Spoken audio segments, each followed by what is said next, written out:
নমস্কার, আজকের ভিডিওতে ফর্ম 121 কিভাবে আপনি ফিল আপ করবেন সেটি আমি প্রতিটা স্টেপ ধরে ধরে দেখাবো এবং এই ফর্মটি আপনাদের সামনে ফিল আপ করবো এবং তার সাথে সাথে প্রত্যেকটা ফর্মের বা প্রত্যেকটা ট্যাবে যে রেফারগুলো আছে, যে নোটগুলো আছে, যেগুলো ইনকাম ট্যাক্স ডিপার্টমেন্ট আপনাদের ফর্ম ফিল আপের সুবিধার জন্য দিয়েছে, সেগুলো আপনাদেরকে বোঝাবো যে আপনার জন্য কি কি হবে যাতে আপনার ফর্ম ফিল আপ করতে আরো বেশি সুবিধা লাগে। তো দেখুন, এই ফিল আপের প্রথম যেটা স্টেপ সেটি হচ্ছে নাম। আচ্ছা, তার আগে একটা জিনিস বলে রাখি, এই ফর্মটি কিন্তু দুটো পার্টে ভাগ আছে। একটি হচ্ছে পার্ট এ আর একটি হচ্ছে পার্ট বি। তো পার্ট এটাই আপনারা ফিল আপ করবেন, পার্ট বি ব্যাংক কর্তৃপক্ষ ফিল আপ করবে বা যেখানে জমা করবেন তারা ফিল আপ করবে। তো দেখুন, প্রথমে আসছে নাম। নতুন করে কিছু বলার নেই, এখানে আপনার নামটা লিখবেন। হ্যাঁ, এটাই বলার। ধরুন আপনার নাম হচ্ছে শ্যামা প্রসাদ মুখার্জি, তাহলে আপনি শ্যামা প্রসাদ মুখার্জি বলে এসপি মুখার্জি লিখবেন না, আপনার যেটা গোটা নাম আছে সেই নামটাই লিখবেন। বোঝাতে পারলাম? তাই এখানে ইনকাম ট্যাক্স ডিপার্টমেন্ট বলেছে কোনো অ্যাব্রিভিয়েশন ইউজ না করে নিজের পুরো নামটি লিখবেন। ক্যাপিটালেও লিখতে পারেন, আপনি যেমন নাম লেখেন সেভাবেও লিখতে পারেন। পরে হচ্ছে ঠিকানা। তো আপনি আপনার ঠিকানাটা এখানে ভালোভাবে লিখবেন, পরিষ্কারভাবে আপনার যা ঠিকানা আছে, village, flat number, house number, এইগুলো দিয়ে আপনি পুরো ঠিকানাটা এখানে রাখবেন। তারপরে দেখুন 3 নম্বরে বলছে প্যান নাম্বার দিতে, তো অবভিয়াসলি আপনার প্যান নাম্বারটা দেবেন। যার প্যান কার্ড নেই তার জন্য এই ফর্মটি নয়, তাই আগে প্যান কার্ড করে নিন, তারপরে এই ফর্মটি ফিল আপ করুন। 4 নম্বরে হচ্ছে স্ট্যাটাস। স্ট্যাটাসে অনেকে অনেক রকমের কিছু লিখছে। স্ট্যাটাসটা কি হবে জানেন? স্ট্যাটাসটা হবে রেসিডেন্ট, RESIDENT। স্ট্যাটাসটি হবে কিন্তু রেসিডেন্ট। ঠিক আছে? রেসিডেন্ট স্ট্যাটাসটা কি হবে? সেটি হবে ইন্ডিভিজুয়াল। বুঝতে পারলাম? স্ট্যাটাস হবে আপনার রেসিডেন্ট এবং রেসিডেন্ট স্ট্যাটাস হবে ইন্ডিভিজুয়াল। আপনি যদি বাইরে থাকেন, বিদেশে থাকেন, সেক্ষেত্রে রেসিডেন্ট স্ট্যাটাসটি হবে নন রেসিডেন্ট। আর আপনি যদি HUF হয় তাহলে স্ট্যাটাস হবে রেসিডেন্ট, রেসিডেন্সিয়াল স্ট্যাটাস হবে HUF। আচ্ছা, পরের অপশনটা বয়স্ক মানুষদের জন্য 15G আর 15H। যদি আপনি আগে 15H ফিল আপ করতেন, ইয়েস লিখবেন। আর যদি 15G ফিল আপ করতেন, নো লিখবেন। ক্লিয়ার? মানে 60 বছরের বেশি হলে ইয়েস, 60 বছরের কম হলে নো। মেল আইডি লিখবেন, ম্যান্ডেটারি নয়, থাকলে লিখবেন, না থাকলে লিখবেন না। কন্ট্যাক্ট নাম্বারে কান্ট্রি কোড অনেকে বুঝতে পারেন না, এটা +91। অনেকে আবার সেই কলকাতার 033 লিখছে দেখছিলাম, সেটা কিন্তু নয়। হ্যাঁ, কান্ট্রি কোড +91ই হবে। ট্যাক্স ইয়ার 2026 আর 7। কোনো কনফিউশন নেই, এটা অ্যাসেসমেন্ট ইয়ার চাইনি, ট্যাক্স ইয়ার চেয়েছে, তাই কোনো কনফিউশন না চেয়ে এই লেখাটি লিখে দেবেন। পরের জায়গাটা, এখানটা আমি একটু নেচার অফ ইনকাম, দেখুন এইটাই তো মেন। আপনি ফর্ম 121 ফিল আপ করছেন কিসের জন্য? আপনার কি ইনকাম আছে, ইনকাম থেকে ট্যাক্স বাঁচানোর জন্য, তো এটাই মেন। আর এখানেই সবাই ভুল করছে, যে যা পাচ্ছে তাই লিখছে। এই জায়গাটা ভালো করে দেখুন কি বলছে রেফার নোট নাম্বার 5। আমি একটু নিচে নামাচ্ছি, দেখুন নোট নাম্বার 5 এখানে আমি রাখা আছে। দেখুন নোট নাম্বার 5, হ্যাঁ এই জায়গাটাতে, এই যে 5, কি কি লেখা আছে এখান থেকে পরিষ্কার আপনি বুঝতে পারবেন এই ফর্মটা কারা কারা দেবেন। ঠিক আছে? এবং সেই জিনিসটা কিন্তু এখানে ভালো করে বুঝবেন। দেখুন প্রথমে এটি বলছে যদি আপনি প্রভিডেন্ট ফান্ড থেকে কিছু টাকা ফাঁকা তুলতে চান, আপনার ট্যাক্স কেটে নিতে পারে, সেক্ষেত্রে দেবেন। যদি ইন্স্যুরেন্সের কমিশন থাকে সেক্ষেত্রে দেবেন। যদি রেন্ট পান সেক্ষেত্রে দেবেন।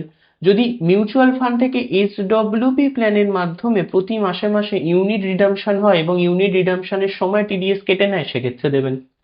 আর নইলে আপনি, যেটা সবাই দেয়, ইন্টারেস্ট অন সিকিউরিটিস। অনেকে লিখছে ওই জায়গাটাতে FD ইন্টারেস্ট। না, FD ইন্টারেস্ট কেন লিখবেন? ব্যাংক বলে, মানে ইনকাম ট্যাক্স ডিপার্টমেন্ট বলেছে আপনি সিকিউরিটি থেকে যে ইন্টারেস্টটা পাচ্ছেন সেটাই লিখবেন, তাই না? তাহলে ইন্টারেস্ট অন সিকিউরিটিস লিখবেন।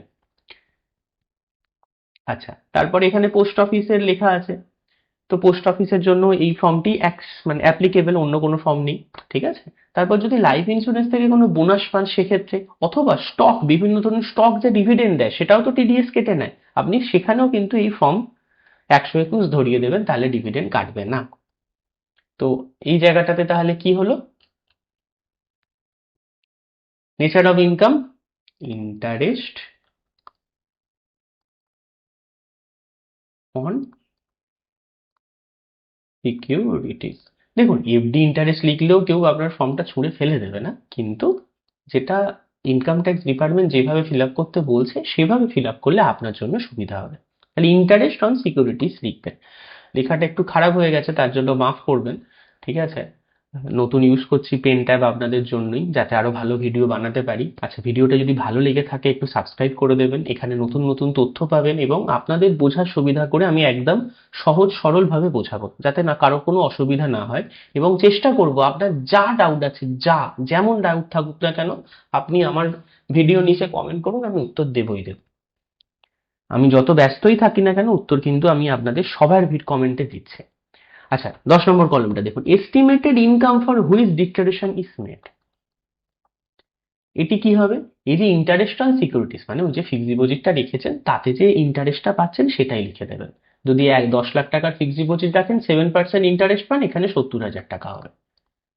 আচ্ছা, এখানে আর একটা কথা বলে রাখি, ফর্ম 121 কাদের জন্য ছাড়? যদি আপনার বয়স 60 বছরের কম হয় আর ইন্টারেস্ট 50,000 কম হয়, তাহলে দেওয়ার দরকার নেই।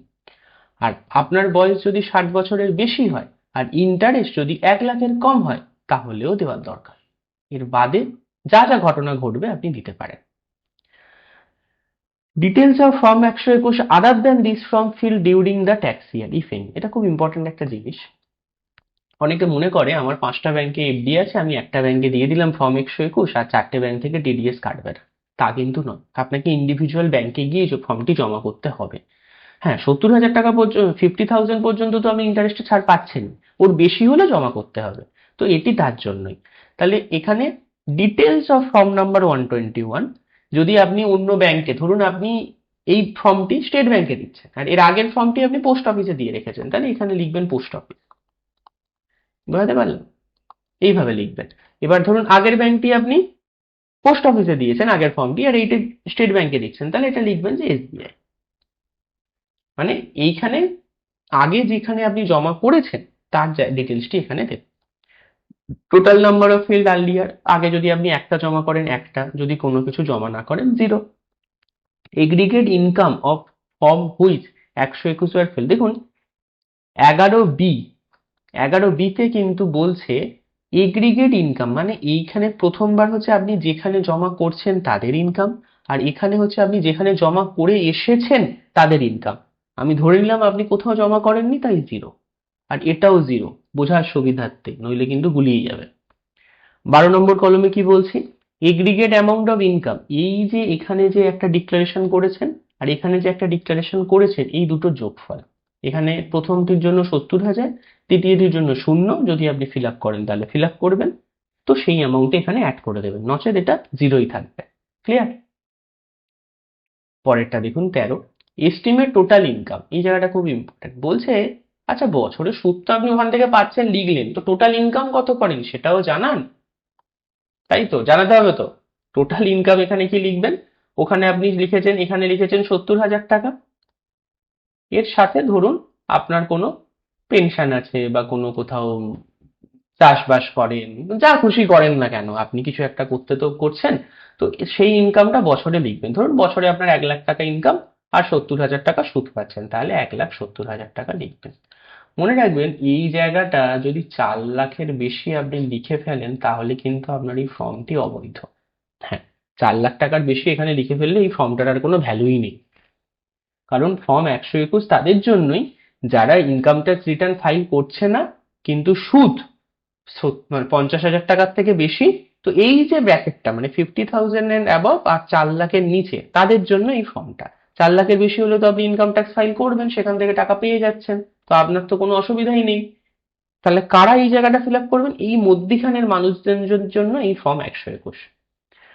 Details of ITR fill up, যদি আইটিআর ফিল আপ করে থাকেন ডিটেলস দিয়ে দেবেন। ট্যাক্স ইয়ার যদি 24-25 থাকে, 26-27 থাকে, যেটা আপনি ফিল আপ করেছেন সেটা ফিল আপ করে দেবেন, অ্যাকনলেজমেন্ট নাম্বার দেবেন।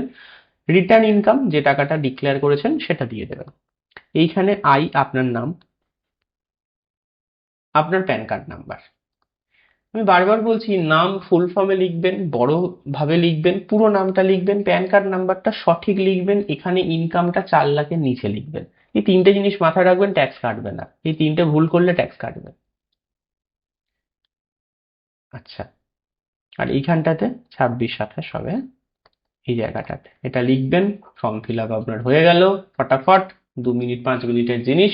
এখানে আপনার সিগনেচার করে দেবেন সুন্দর করে একটা, নিচে নামটা গোটা ভাবে লিখবেন, এখানে যেখানে যে ব্রাঞ্চ, যে এখানে যে জায়গাটাতে হাওড়া হলে হাওড়া, আমি হাওড়াবাসী হাওড়াই লিখলাম। এখানে ডেট দিলে আপনি ডেট দিয়ে দেবেন, ঠিক আছে, দিয়ে ফর্মটা সাবমিট করে দেবেন। পার্ট বিতে হাত দেবেন না, অ্যাজ ইট ইজ ব্ল্যাঙ্ক ছেড়ে দেবেন। এটি যেখানে জমা করছেন পুরোপুরি তাদের দায়িত্ব। আচ্ছা, ধন্যবাদ ভিডিওটি দেখার জন্য।